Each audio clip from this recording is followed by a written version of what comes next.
Going inside the issues of our community, this is Local 12 Newsmakers. I, Mark Mallory, Do solemnly swear. do solemnly swear. On December 1st, Mark Mallory became the mayor of Cincinnati. Along with the new mayor, 4 first-time office holders joined City Council. Across the region, hope spread that a new era had dawned in City Hall, better known for food fights than policy deliberations. Good morning and welcome to Local 12 Newsmakers. Fresh beginnings are always filled with hope and very little sense of reality. That's why it gets called a honeymoon period. The new mayor has been welcome everywhere. When the county's surefire developer for the Banks project suddenly announced that he gave up, the county commissioners placed what just days before would have been a very long-distance call to City Hall and asked the new mayor to stand with them when they announced the bad news. He did. Every community group, from neighborhood councils to Rotary clubs, business roundtables, unions, TV stations, have asked him to speak at their events. This city desperately wants a new start. 100 days later, hope and energy still abound, although reality intrudes a little around the edges. I'm joined this morning by Mayor Mark Mallory to reflect on what's been accomplished, what's been learned, and where we're headed for the next 100 days or so. Mark, welcome back. Thank you. Great intro, by the way. You having fun yet? I am having fun. This is an enjoyable job. It's a lot of work, but you get to meet a lot of great people and hear about what's going on in Cincinnati. Well, you have, there was a article in the newspaper on Friday morning talking about a lot of the details. Let's focus in on a couple of things. Okay. One of the really big things that you've been working very hard on is the Banks, which is multifaceted not only in itself, but its implications for relationships with the county and all sorts of things. Where do we stand as of today with the Banks project? Well, we are still trying to find a way for the city and the county to forge an agreement that will allow the project to move forward. I mean, things are still happening in terms of the banks, and the developers have gotten their proposals in. That has happened. But we still need to find a way for the city and the county to jointly be able to select the developer and to move every other aspect of the Banks project. This is, again, a large, very complex project. The city has interest, the county has interest. We have to make sure that both entities' interests are properly represented. There's been a lot over the last 100 days about you trying to work out that sort of agreement with the county. What have you learned about, you've been in Columbus, state senator. What have you learned about the dynamics of that city-county relationship that maybe you didn't understand before you were in the center of all of this?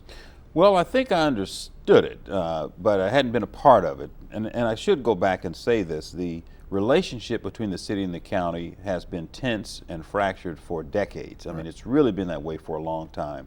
So here I come. You know, I've been in office for 3 months, and I think we've made some tremendous progress just in opening up the lines of communication, the number of meetings that have been held, the style in which we collaborate now, I think has changed quite a bit. But we haven't been able to completely erase all of the tension of the past, all of the mistrust of the past, and it's going to be some time before we can do that. What I think we need to focus on, though, is building the relationship between the individuals who are currently there and causing that to further us along in the process. Last week, the developers submitted, and you referenced this, their RFQs for the Banks. Mm-hmm. Now, this is in response to a call from the county. Is it a problem that that's going along on its own path and the city hasn't worked this out yet? Or is it okay that those RFQs have come in? Well, the fact is the RFQ is out there. Developers have responded based on that RFQ. Obviously, there were some things that the city was a little bit concerned about in terms of the wording of the RFQ and some of the other aspects. But the fact is it's out there. And if this project is going to go, we've got to make sure that we continue to move along at every step of the way. Now, that doesn't mean that we can just ignore some of the differences that we have between the city and the county. We have to continue to work those things out. Okay. A side part of all of this is that in the midst of your working that out with the county, City Council became, and this is my interpretation, became impatient and wanted to assert that the city should have a formal role in this. And it seemed to me that there was all of a sudden you were trying to have the council not do something that they were determined to do. Right. They went ahead and passed an ordinance. Has that caused a problem? Is that going to, in the long term, get in the way of anything? I think in the long term it won't get in the way. I think what you saw is that the members of council who at some point are going to be asked to appropriate money and give up air rights and other things want to make sure that they are being properly represented in this process as well. I don't have a problem with that. That's fine. Bottom line, though, is the mayor of the city of Cincinnati leads the city. And, I'm in the position that, I've got to go out and negotiate, figure out what's in the best interest of the city, bring that back to all the appropriate parties, and get that deal done, and that's what I'm working toward. One of the things that has come up in the last 100 days was the announcement by the police department that they were going to reassign the work patterns and loads of the neighborhood officers. Caused a great deal of stir among council presidents. We did an entire show on this. You, in your accomplishments of the first 100 days, you mentioned a number of very important things with the police and public safety area. Right. Did you know about that change in the neighborhood officer status before it was announced? And had you checked off on that? Or because I know some council people had no idea that was coming. Keep in mind that the change had not actually been announced. It sort of got out. I was briefed on it a couple of days before everybody sort of learned about it, and some people were very, very uncomfortable about it. The chief and I had a discussion about it, but we hadn't gotten to the point of figuring out when it was going to be announced, how it was going to be announced. We hadn't had a chance to discuss it with neighborhood leaders before it was leaked. So, I want to make that point of it, very, very clear. Okay. Do you think it was the right thing to do? Well, I have said, and I'll continue to say, the chief has got to be allowed to determine what's in the best interest of the police department, how to structure that department, and how the chief feels that's best going to work. Obviously, we have to pay attention to input from the neighborhoods. But certainly we learned from that situation that we can communicate a little bit better, that we should get to people, I think, longer. Let me say it, we should get to people sooner rather than later in terms of those kinds of decisions. That was really a big part of that problem. Oh, absolutely, absolutely. Council members, or community council people felt blindsided by that. Right, and we've put things into place to make sure that doesn't happen again. Okay. Another big area, and this is something that you note that you've initiated, but that we're going to track through the next couple of months, and that is the search for a city manager. Yes. And there are applicants. There are applicants. Where do we stand? What do you think the status of this is? How do you feel about it? Where are we headed? Well, I've done a national search. We've received resumes, and we're in the process right now of scheduling the individuals that I'm interested in for interviews. That's going to happen later this month, and I plan on making a selection by the end of this month. So we're going to be moving forward. So the end of March? The end of March, absolutely. And once I make that selection, of course, I'll bring that before council. My hope is that, of course, they will agree that this is the person we feel should be the next city manager. We'll make the appointment, and that person will start as soon as they're able to free up from their other job. What's the role of council in this process? I mean, when Charlie picked the city manager 4 years ago, it was the first time under this new system, and there was some chafing about whether council had enough input, et cetera, et cetera. How do you understand what the dynamics are here? Well, as I have understood the situation, the mayor selects the city manager, and the council has the opportunity to approve that selection. Or disapprove? Or they have that option, yes. Okay. Now, I would find it very strange that I would put the effort into finding a new city manager that I've put into finding a new one and have the council reject that. So I fully expect that the council would approve the selection that I make. One of the things, and you note it, is that the atmosphere at City Hall has fundamentally changed. As a reporter, I can attest, hey, it's not nearly as much fun as it used to be to cover city council meetings, particularly. The other side of that, the flip side of that is you were challenged on this, that too much was happening behind closed doors and not out in public. And this whole concept of caucusing, and again, we did a show on this, and in in state government, caucusing is perfectly legal and permitted, but not locally. I mean, it is. Not if it's a majority. Not if it's a majority. Not if it's a and let me majority. make this clear. I have not ever met with a majority of the elected members of council once they were sworn in. That has not happened. I've only met with council members at 4 at a time or less. So there's never been a group of 5 which will constitute a majority. Two things on that. Did you find that situation that you walked into surprising, different than what you expected? Did you kind of get caught up short when people reacted to this? Well, I'm not sure why people reacted to this, because keep in mind that caucusing of council members has been going on for decades. I'm not sure why it's different now that I'm the mayor. Well, I think maybe the difference because is that I moved it into City Hall. It used to be held at Tim Burke's office. But right, but I think maybe it's that's more the than difference. that. I think it's because now council meetings have become so streamlined. There's this feeling that everything's happening behind closed doors. Yeah, and that's certainly a misperception. There's not a connection between what goes on caucus and what goes on in caucus and what goes on the floor. I come from the school that I run a pretty tight ship when it comes to running the council meetings. So it wouldn't matter if there were never any caucuses. The council meetings are going to be orderly. They're going to be efficient, and it's because I'm a strict stickler for the rules. What do you see? I've sort of been asking. Well, let me. I have one other question in that area. Do the rules as they exist get in the way of efficient government? Not only in terms of what you can do at City Hall, but you go across Court Street to meet with the commissioners. There's only 3 of them. Every time you would talk, if you're talking to one, it's okay. But if you're starting to talk to 2, you've now got a majority of the commission there, which I understand to be a violation of the open meeting law. If you're doing that, is this any way to run a railroad? Is what it comes down. No, I'm serious about this. Business wouldn't run this way. Is this inefficient? Well, my dealings have all been with the president of the commission, obviously Phil Heimlich, and so I haven't run into the situation where I've been in a room with 2 county commissioners. So you deal with the president because, in this case, you're dealing with Phil Heimlich because he's president, not because he's Phil Heimlich. Right. Okay. Exactly. And you don't meet separately with the other 2 individually? No, I have not had any meetings with Pat Todd DeWine or with Todd on the issue of the banks or anything else, so we just haven't done that. We're just about out of time, but one final thing. Sure. What's the thing that we should be watching for besides city manager in the next couple of months? Well, there are going to be several initiatives that we're going to be coming out with.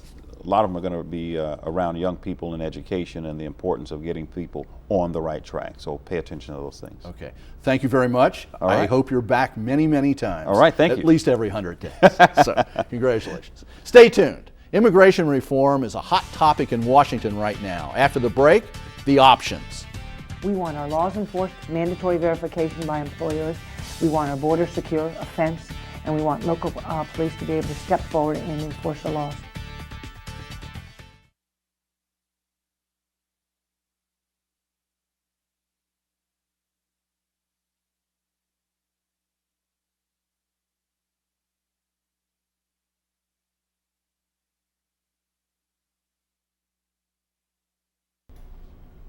Greater Cincinnati has the lowest percentage of foreign-born residents of any metropolitan area in the United States. But in some communities, like Butler County, where a booming construction industry attracts an influx of undocumented Hispanic immigrants, tensions are high, and the flamboyant Butler County Sheriff's public roundup of illegals has made him a national figure. Welcome back. Americans love to talk about our country as a nation of immigrants, using an image like a melting pot.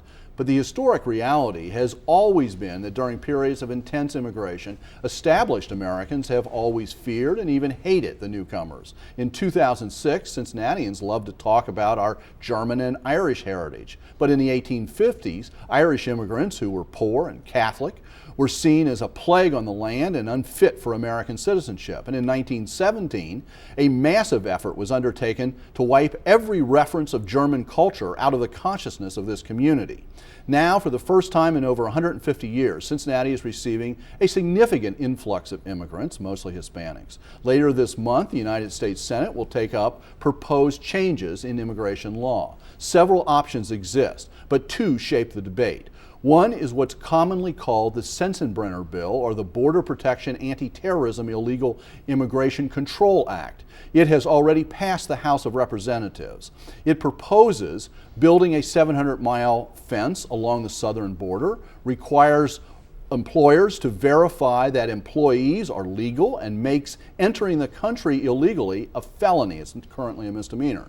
The alternative has been introduced by Senators John McCain of Arizona and Edward Kennedy of Massachusetts. The Secure America and Orderly Immigration Act requires investment in better border security. Visa holders will be able to change their jobs, replacing a very problematic guest worker program that currently exists, and allows illegals already here to regularize their status. Last week, I had the opportunity to interview Bae Buchanan, the sister of three-time presidential candidate Pat Buchanan.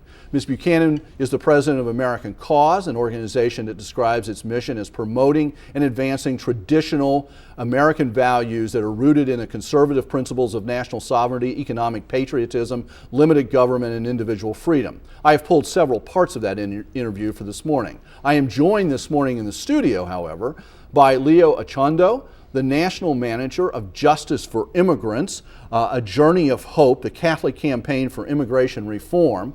And he is here in Cincinnati this weekend for a number of events. And we're interviewing on Friday, but this is airing on Sunday. Some very important things are going to be happening Saturday. Thank you for being here this morning. Thank you. Thank you for having us and here. Welcome to Newsmakers. Thank you. Where have the Catholic bishops, the Bishops' Conference, the official body for the church in America, had they made a clear statement about where they stand and how they think about the immigration issues that America is facing? They have, and I think that it's important to mention also the historic involvement of our Catholic Church in the issue of immigration throughout, again, our history as a nation and as a church. The bishops are deeply concerned with the current situation of our broken immigration system, and because of that have taken a very official and very loud stance on the issue. They are definitely in support of making sure that this broken system of ours gets fixed. But they are proposing that we do this in a comprehensive manner. In other words, we can't continue, if we want to seriously address this issue, we can't continue to come up with either more of the same type of solutions or solutions that only solve part of the problem. We must be serious about this, considering that this is a very serious concern for Catholics as well as non-Catholics. The bishops have, in fact, issued a pastoral letter on this so that people could go and read that pastoral letter and get the official statement, correct? Definitely, and not only the statement, but a very profound analysis of the phenomenon of migration, particularly, as you mentioned in your intro, between Latin American countries and the United States. But the bishops have, in fact, published this very historic pastoral letter entitled "Strangers No Longer Together on a Journey of Hope," which, by the way, was published back in 2003. And it's, although a very short document, it's quite comprehensive in nature. These two polarities of bills that I mentioned, the Sensenbrenner bill and the McCain-Kennedy bill, set up a couple of different dynamics. And Bae Buchanan had some very pointed things to say about this. And I'd like for you to listen to something and then be able to talk about it a little bit. Let's listen to this first point. First thing that this country needs now is to secure the border so we don't have additional illegals. As soon as you talk amnesty, just as what's happening right now, you increase the number of illegals coming across. We have 400,000. It's been estimated in the last 4 or 5 months. It's 2 or 3 times what it was last year at this time. So you can't be talking about anything until the border security and your laws are enforced. That's what American people want overwhelmingly, and that's what we want Congress to give us. I want to focus first here about the question of law enforcement and border security. Does your organization, representing the Catholic bishops, support border security, border patrols? Is that the position? Is there any support there for that sort of thing? Definitely. However, I think that it's important to mention that enforcement alone is not going to solve this problem. And you know, this is not something new. we've been enforcing immigration law and we've been enforcing our borders for the past 15 years. And obviously, clearly, it hasn't worked. We have to get smarter. We have to come up with a comprehensive solution that looks at the issue of enforcement, but that is also assisted in a way by also looking at the other issues that affect this phenomenon.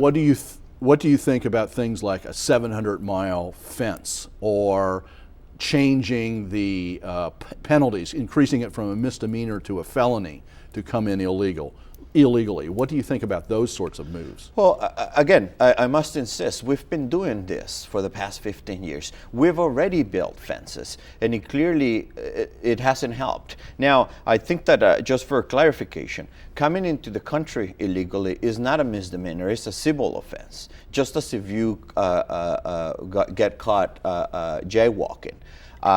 What these bills, a couple of them intend to do now, is to criminalize this activity against all tradition of our nation, against all our idea of welcoming the stranger in our country.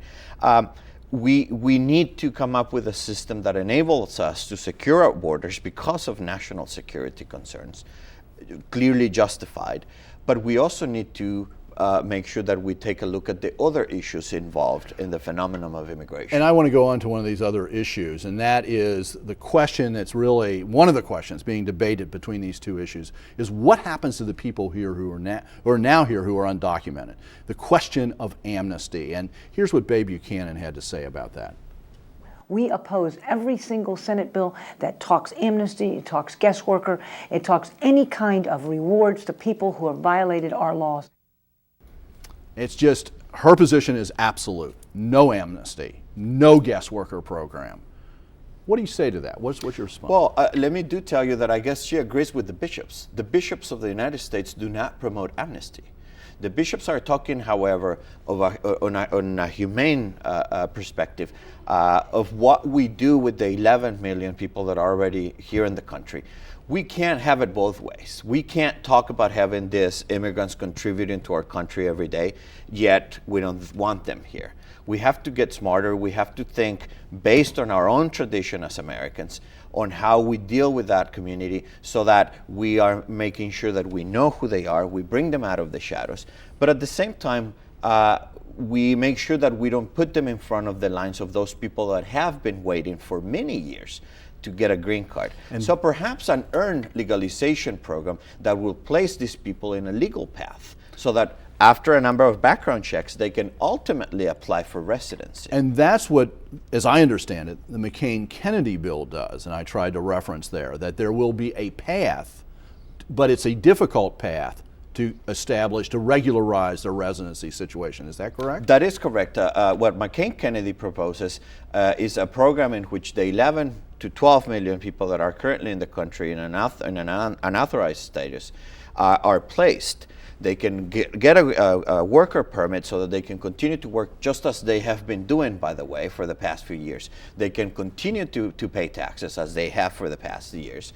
And then ultimately, after a number of years that they have contributed further to our country and they have undergone background checks, further assimilation into our country, they at least get a chance to say, hey, I do want to become a legal permanent resident and I'm going to obey the law that enables me to do that. Or, you know what? I already did what I needed to do here. I'm going to go back to my country. Yeah, one of the things, by the way, I'm a historian by background, one of the things that we forget is that a huge percentage of immigrants came here all throughout time intending always to go back, and somewhere over 20% always went back to wherever home was. So that's not new. We're almost going to be out of time. What would, if the Sensenbrenner bill passed, what would happen potentially to those 11 to 12 million undocumented immigrants right now?